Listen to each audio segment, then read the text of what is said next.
Hello student, avian coaching centre के YouTube channel पर आपका हार्दिक स्वागत है। क्लास 10 विज्ञान के मॉडल पेपर फर्स्ट के साथ उपस्थित हूँ। आज क्लास 10 के मॉडल पेपर को सॉल्व कराया जाएगा, तो इस वीडियो सेशन को पूरा अंत तक जरूर देखिएगा। चलते हैं, हम क्वेश्चन की तरफ चलते हैं। खंड आ बहुविकल्पी प्रश्न। देखिए, इसमें कहा गया है कि पहला क्वेश्चन यह है कि जब नेत्र प्रकाश में प्रवेश करता है तो अधिकांश अपवर्तन कहाँ होता है। तो देखिए, सबसे पहले जो नेत्र प्रवेश करता है कार्निया से प्रवेश करता है, तो सबसे ज़्यादा अपवर्तन कहाँ पर होता है? स्वच्छ मंडल अर्थात कार्निया पर। ऑप्शन नंबर ख सही है इसमें।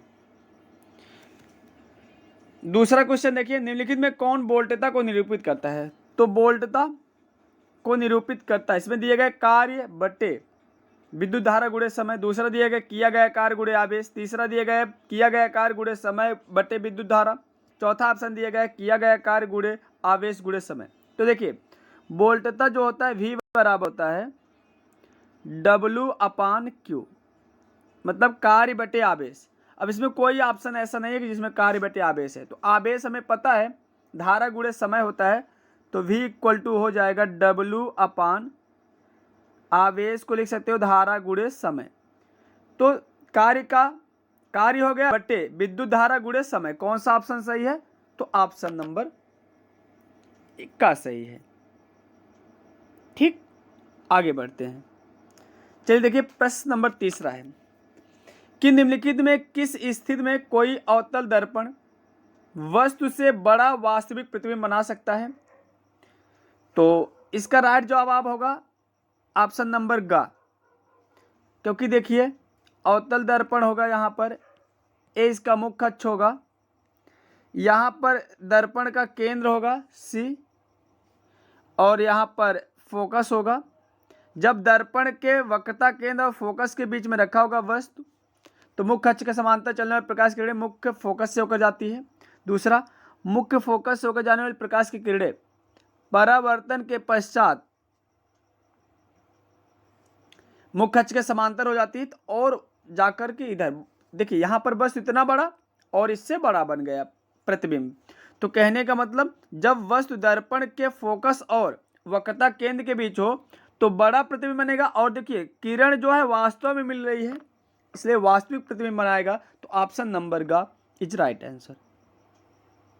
चलिए आगे देखिए, चौथा क्वेश्चन कह रहा है कि एक कक्षा में सबसे पीछे बेंच पर बैठा कोई विद्यार्थी श्यामपट्ट पर लिखे अक्षरों को पढ़ सकता है, परंतु पाठ्य पुस्तक में लिखे अक्षरों को नहीं पढ़ पाता। निम्नलिखित में कौन सा कथन सही है? अब इसमें बताना है कौन सा कथन सही है। तो कहने का मतलब, वह दूर की वस्तु को स्पष्ट पढ़ सकता है लेकिन नजदीक की वस्तु को स्पष्ट नहीं पढ़ सकता। इसका मतलब उसको कौन सा दोष है? निकट दृष्टि दोष। तो निकट दृष्टि दोष का मतलब विद्यार्थी के नेत्र का निकट बिंदु उससे क्या हो गया है? दूर हो गया है। तो राइट ऑप्शन का। चलिए आगे देखिए, क्वेश्चन नंबर 5। 5 प्रतिरोधकों जिसमें प्रत्येक का प्रतिरोध 1/5 ओम है का उपयोग करके निम्नतम प्रतिरोध, याद रखना जब निम्नतम प्रतिरोध की बात करें, जब निम्नतम प्रतिरोध हो, निम्नतम, तो समांतर क्रम में जोड़िएगा। जब अधिकतम हो तो श्रेणी क्रम में जोड़िएगा। तो यहां से क्या हो जाएगा? तो समांतर क्रम में तुल्य प्रतिरोध क्या होता है? 1/R = 1/R1 plus 1/R2 plus 1/R3 plus 1/R4 plus 1/R5। अब यहां से क्या हो जाएगा? 1/R = देखिए, सभी प्रतिरोध 1/5 है, तो उसका व्युत्क्रम करोगे सभी कितना हो जाएंगे? 5 5 5 5 और 5 5 टाइम्स हो जाएगा। तो 1/R इक्वल्स हो जाएगा 25। तो R = कितना हो जाएगा? 1/25 ओम। तो कौन सा ऑप्शन सही है? 1/25 ओम। तो राइट आंसर क्वेश्चन नंबर ख, ऑप्शन नंबर ख राइट आंसर। अब आगे देखिए, छठा क्वेश्चन है कि दिए गए चित्र के अनुसार कागज के तल में स्थित किसी क्षैतिज तार में पूर्व से पश्चिम की ओर कोई नियत धारा प्रवाहित हो रही है। चुंबकीय क्षेत्र की दिशा उत्तर से दक्षिण की ओर उस बिंदु पर होगी। अब देखिए, पूर्व से पश्चिम की ओर धारा प्रवाहित हो रही है, तो चुंबकीय क्षेत्र की दिशा क्या होगी? उत्तर से दक्षिण। तो कहने का मतलब तार के ठीक नीचे। तो कौन सा ऑप्शन सही है? ऑप्शन नंबर ख। सातवां क्वेश्चन, निम्नलिखित में किसके द्वारा अनंत पर स्थित वस्तु का प्रतिबिंब अत्यधिक छोटा बनेगा? किसके द्वारा? केवल अवतल दर्पण के द्वारा, केवल उत्तल दर्पण के द्वारा, केवल उत्तल लेंस के द्वारा, अवतल दर्पण, उत्तल लेंस तथा उत्तल लेंस।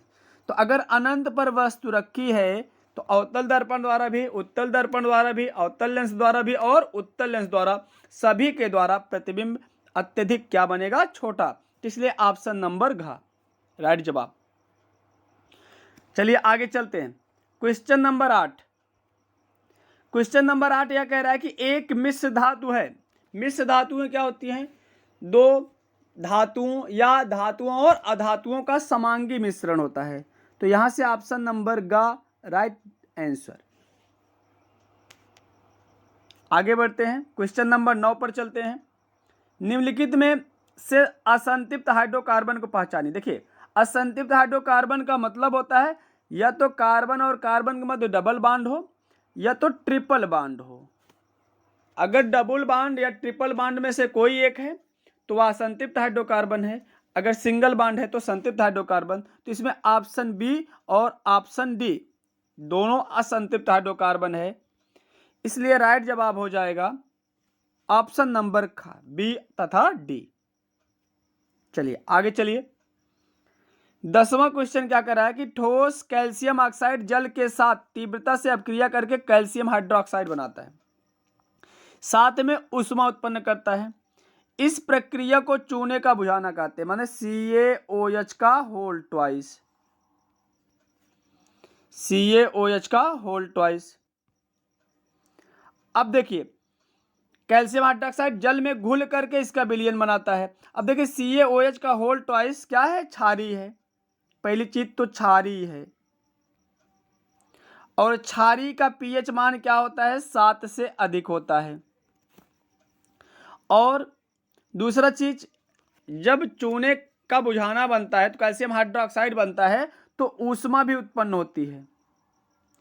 इसलिए कौन सी अपक्रिया हुई? ऊष्मा क्षेपी अपक्रिया हुई और विलयन का pH मान 7 से अधिक होगा।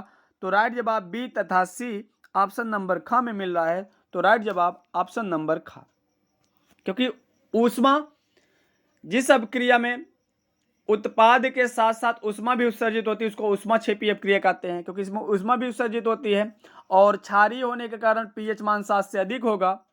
इसलिए राइट ऑप्शन ख। चलिए आगे देखिए, एक परमाणु की परमाणुविक त्रिज्या का निम्नलिखित में कौन सा सही प्रदर्शन है? अब परमाणुविक त्रिज्या का मतलब नाभिक से वाय कक्षक की दूरी।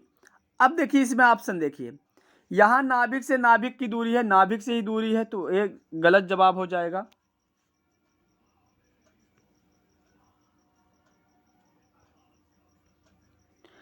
और यहां पर देखिए, इसमें है नाभिक से कक्षक की दूरी, तो एक ऑप्शन ये सही हो जाएगा। नाभिक से कक्षकों की दूरी, ये भी ऑप्शन सही हो जाएगा। और एक क्या है? कक्षकों से कक्षकों की दूरी है, तो ये दो आंसर गलत हो जाएगा, ये दोनों आंसर सही हो जाएगा। तो दूसरा और तीसरा जिसमें मिल रहा होगा वही आंसर हो जाएगा। तो किस ऑप्शन मिल रहा है? ऑप्शन नंबर ख में। चलिए आगे देखिए, अगला है मिलान करना है। देखिए, इसमें है कि ब्लीचिंग पाउडर, देखिए ब्लीचिंग पाउडर क्या होता है? जो ब्लीचिंग पाउडर होता है, बेकिंग सोडा क्या उपयोग है, धामन सोडा क्या उपयोग है, सोडियम क्लोराइड का क्या उपयोग है? तो इसको समझने के लिए पहले समझिए, सोडियम क्लोराइड जो होता है H2 और Cl2 का उत्पादन करता है, तो डी का जो होगा वी ऑप्शन मैच कर रहा है। तो कम, और इसमें अगर देखें तो डी ऑप्शन बी मैच कर रहा है गा में। अभी और देखते हैं क्या सही होता है। और ब्लीचिंग पाउडर, ब्लीचिंग पाउडर किसका काम करता है? विरंजन का काम करता है। और धामन सोडा जो है किसका काम करता है? कांच का विरचन करता है। और बेकिंग सोडा, बेकिंग सोडा क्षारीय होता है। जब पेट में अम्ल की मात्रा बढ़ जाता है तो वह उसको उदासीन करता है, अर्थात प्रति अम्ल की भांति व्यवहार करता है। तो कहने का मतलब ए का किससे? सी, ए का सी, बी का डी, सी का ए और डी का बी। तो राइट ऑप्शन गा। चलिए आगे देखिए, अगला क्वेश्चन है कि नीले लिटमस पत्र को लाल करता है। कौन नीले लिटमस पत्र को लाल करता है? आपको पता है अम्ल जो होता है नीले लिटमस पत्र को लाल करता है, और क्षारक जो होता है लाल लिटमस पत्र को नीला करता है। तो ऑप्शन नंबर खा राइट जवाब। चलिए आगे देखिए, अगला क्वेश्चन क्या है? Question number 14।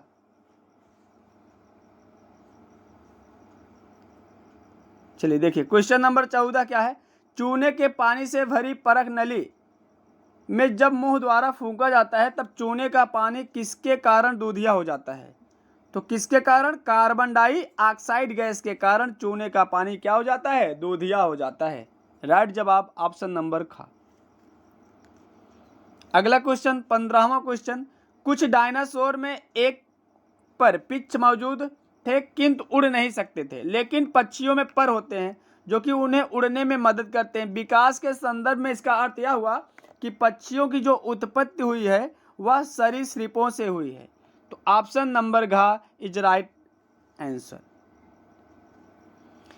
अगला है 16वां क्वेश्चन, यदि किसी जीव का जीवाश्म पृथ्वी की अपेक्षाकृत गहरी परतों से प्राप्त हुआ है तो हम भविष्यवाणी क्या कर सकते हैं? बहुत ही गहरी परतों से प्राप्त हुआ है, इसलिए हम बोल सकते हैं कि जीव का जो विलोप हुआ है हजारों वर्ष पूर्व हुआ है। राइट जवाब ऑप्शन नंबर खा। क्वेश्चन नंबर 17, अगर आपको इसका जवाब पता है तो आप कमेंट जरूर करिएगा। देखिए इसमें दिया चित्र में भाग ए बी सी किस क्रम में जुड़े। देखिए भाग ए जो होता है इसको प्रांकुर बोलते हैं,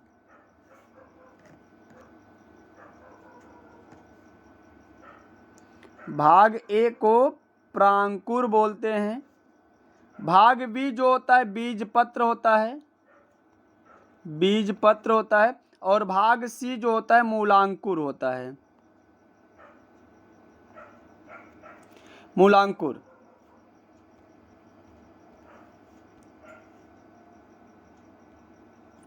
तो ए बी सी इसका मतलब प्रांकुर बीजपत्र मूलांकुर किस में मैच कर रहा है? ऑप्शन नंबर ग में।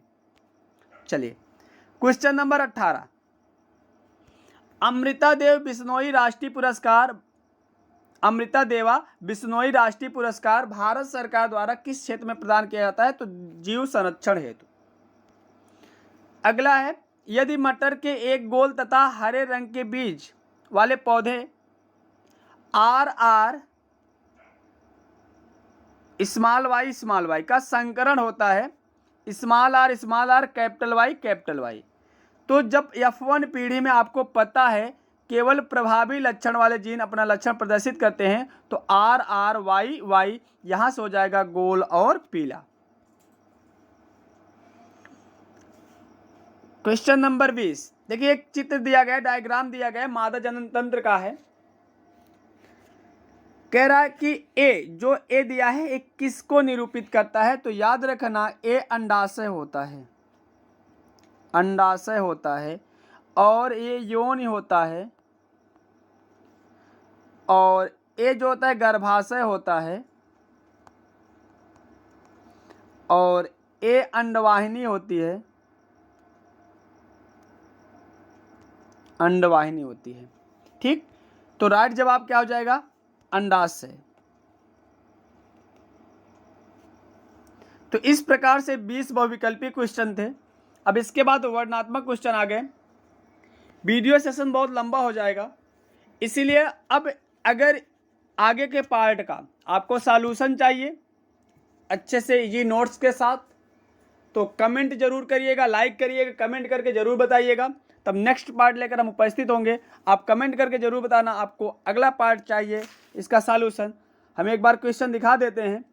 और हाँ, दूसरा बात है, ज़रूरी बात है कि जितने बहुविकल्पी क्वेश्चन कराए इसका लास्ट में मैंने सॉल्यूशन भी दे दिया है, तो आप उसको ज़रूर देखिएगा अंत तक, इसलिए वीडियो को ज़रूर देखिएगा क्योंकि सॉल्यूशन को अपलोड कर दिया हूँ।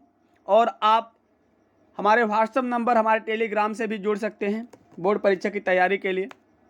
देखिए आगे क्वेश्चन है, गोलीय दर्पण द्वारा परावर्तन के लिए चिन्ह परिपाटी का नियम, वायुमंडल में अपवर्तन किस प्रकार होता है। क्वेश्चन देखते जाइएगा, इसको आप सॉल्व करिएगा। अगर नहीं सॉल्व कर पाते हैं तो आप कमेंट करके बताइएगा, मैं इसका सॉल्यूशन पूरा भेज दूंगा, करा भी दूंगा अगले पार्ट में, इसलिए कमेंट जरूर करिएगा। देखते जाइए क्वेश्चन इस प्रकार से, देखते जाइए, इतना क्वेश्चन है सारे। और देखिए यहाँ पर मैं बहुविकल्पी का क्वेश्चन अपलोड कर दिया हूँ, आप देख सकते हैं आसानी से इसको।